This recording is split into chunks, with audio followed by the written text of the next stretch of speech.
On the 21st of March, the day of Sharpeville, I had an interview with the President of the Indian Congress, Dr. Naika. And when I walked in to see him that evening, he immediately said, "Look, Walter Sisulu is looking for you. He's going to phone you at 7 o'clock. So we can do your interview quickly, but you need to talk to him." I didn't know what it was. And Walter, when he phoned, he asked me, and I said, "You know, I'm here, I'm in Durban." He said, "Frene, all the plans that we had been talking about have to proceed immediately. So please go and visit your parents." I said, "When?" "Immediately." I gathered from his tone that he meant immediately. My parents lived in Maputo, in Lorenzo Marx as it then was.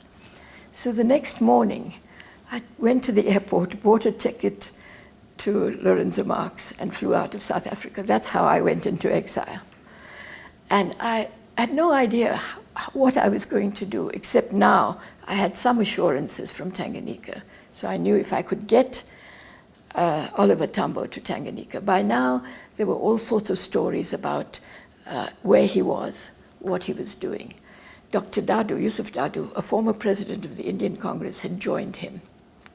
And so had a journalist, Ronald Siegel, who had been asked to drive him to Bechuanaland. It was still a British colony. We had to charter a plane to get them out. There was no way they could transit the Central African Federation.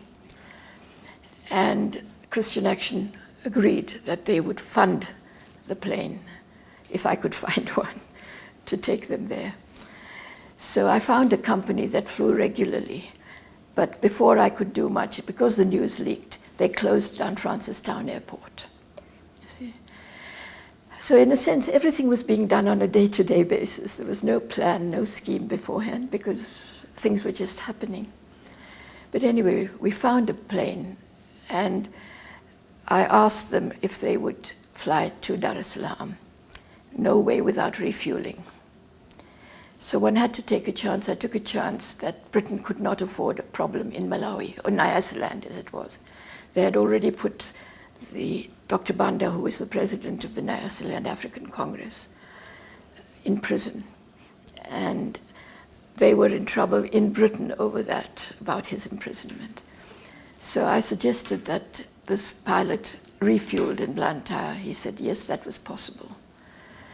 Accordingly, we made arrangements. I'd asked the government of India then to give us travel documents. I had a passport. So the government of India sent travel documents. I'd warned the people in Bechuanaland, please make sure you have photographs. So very early in the morning, I went to the airport, handed over the travel documents which had been sent to me, to the pilot, said, give this to my passengers. I suspect he knew what was going on. I also had a press conference, for which my journalist friends have never forgiven me, to say they were coming through by land, yes, because I wanted to divert attention.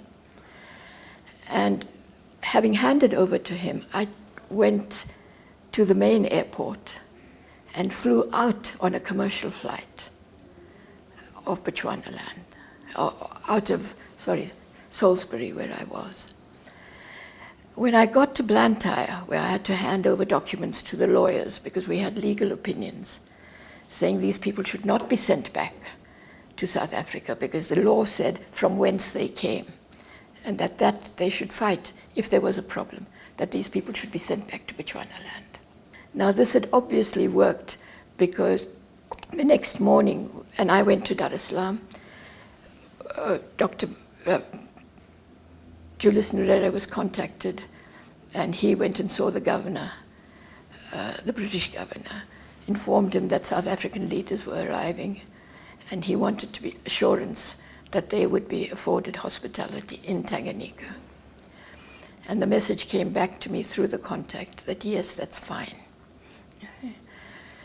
So that was the basis. The next morning when they landed in Blantyre, there were warrants for their arrest, including one for me, because the assumption was that I had taken the chartered flight.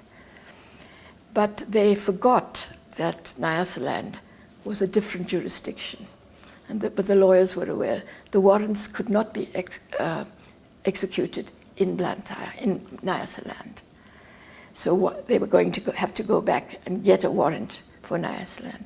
But early the next morning, these people flew out. So the warrants were never executed. They came to Dar es Salaam. And I suppose that was the first step in setting up the external mission of the ANC.